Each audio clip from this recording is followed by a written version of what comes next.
Hello, I'm Alan Cowley, and this is the video version of the second of 3 articles I've written about the importance of parental participation.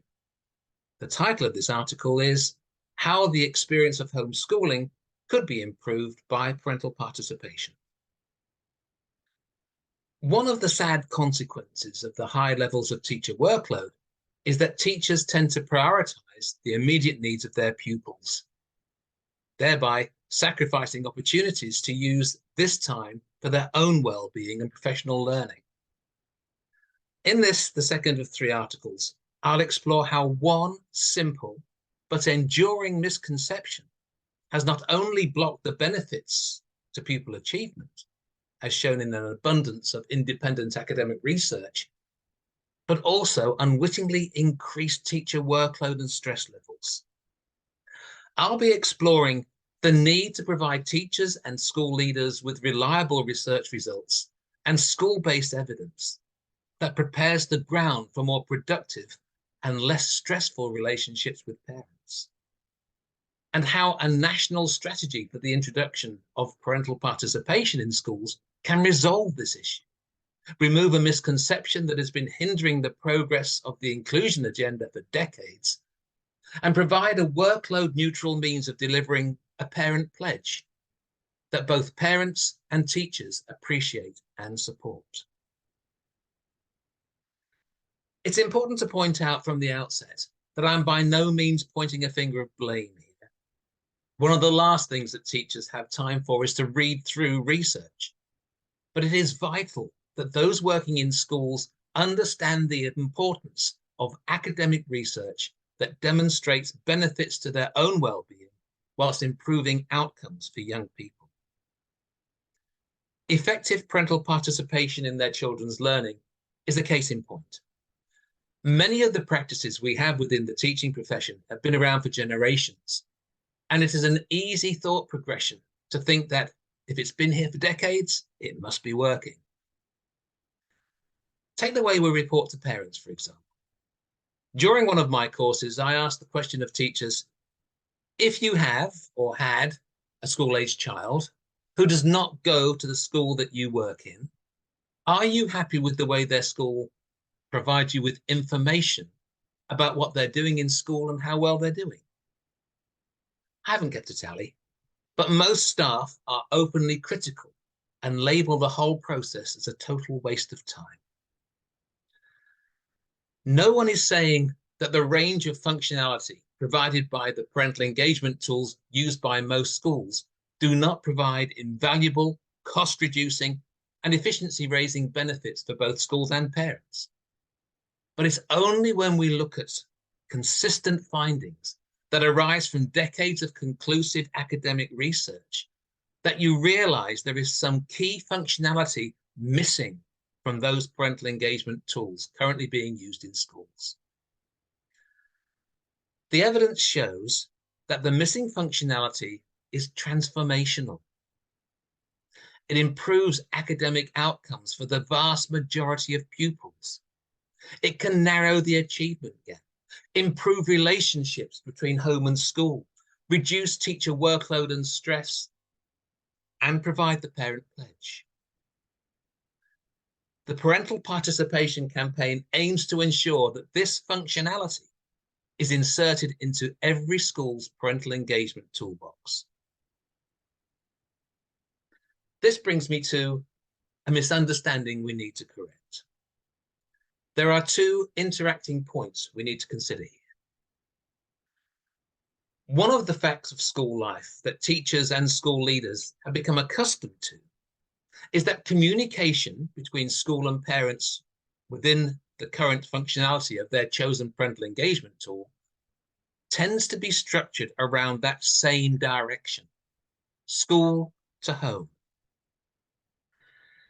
Yes, parents can respond to prompts from the school, paying for school dinners, trips, items of uniform and equipment, booking tickets for events and slots for parents' consultation evenings, or providing assistance with homework.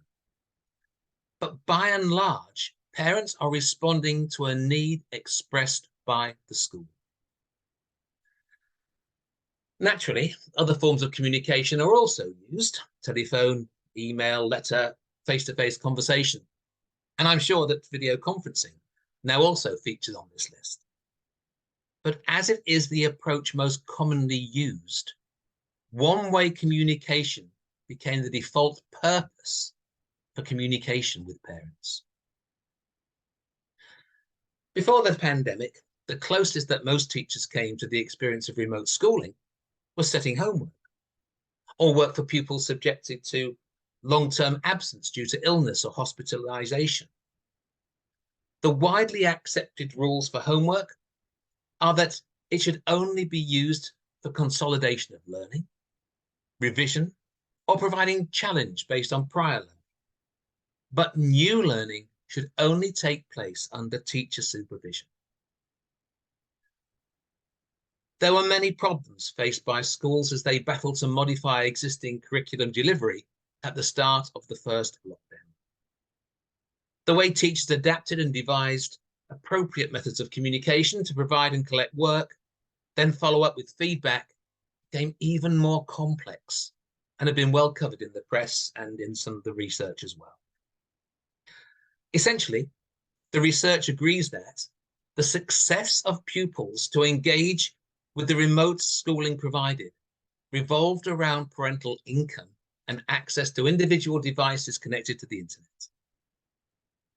Beyond that, there were heroic efforts that saw senior staff delivering paper-based work packs to homes on a daily basis, along with school lunch packs, worksheets printed in school and sent by post, parents who owned just one mobile phone grappling with the problems of sharing that device with more than one child, or working with emailed worksheets on a phone screen, and teachers, unused to online teaching, had to learn new methods of delivery. Given the circumstances, it was inevitable that the common assumption already applied to homework tasks, that parents would be on hand to assist, would be called into play to assist with online schooling. But did we consider whether parents had the ability, capacity, or understanding to provide that support? What were we expecting from parents? In spite of the fact that teaching in the UK is an all-graduate profession that takes great pride in providing differentiated learning to meet the individual needs of pupils, delivers a curriculum that has become increasingly specialised and sometimes requires delivery methods that are quite prescriptive and specialised, the profession's approach to homeschooling assumes that parents are a homogeneous group who, regardless of the standard of their own attainment gained in school, the pupil and the number of pupils and students of different ages within their own family, their personal circumstances, the demands of their own wider work and family commitments, that parents can support their children's learning, regardless of the subject and level of learning in the home. But how did parents feel about this? How well equipped are parents to act as teachers or teachers' assistants? The Sutton Trust research on the impact of COVID-19 on social mobility, conducted during the first lockdown, looked at the levels of confidence parents felt when supporting their own children's schooling. The parents were classified by the highest level of the education qualifications or awards that they had personally achieved. The data indicated that 42% of parents overall were confident supporting all of their children. This figure could be further broken down to 47% of middle-class parents and 37% of working-class parents. However, when we use the same data, looked at from the point of view of parents who were not confident supporting their children's schooling, the situation is far less positive. 53% of middle-class parents and 67% of working-class parents lack the confidence to support their own children's remote schooling. Furthermore, the data then goes on to show that this lack of confidence was experienced by nearly 25% of parents with postgraduate degrees, master's degrees, and just under 40% of parents with undergraduate degrees, so Bachelor of Arts, Bachelor of Science. At the very least, these figures suggest that 4,200,000 pupils live in households where their parents were not confident in supporting the remote schooling. It's important that we recognise the scale and scope of this issue. I know some great teachers and school leaders who, during lockdown, really struggled to assist their own children with their remote schooling, while setting work and providing feedback for their own classes. If experienced teachers were struggling, is there any wonder that parents, some of whom had no exam qualifications to their names at all, found the task impossible? How were professional parents employed outside the key worker group, but working from home, expected to manage their workloads whilst facing questions from their children about subjects their parents probably knew nothing about? So how can a strategy to introduce parental participation get to the heart of this problem and resolve it?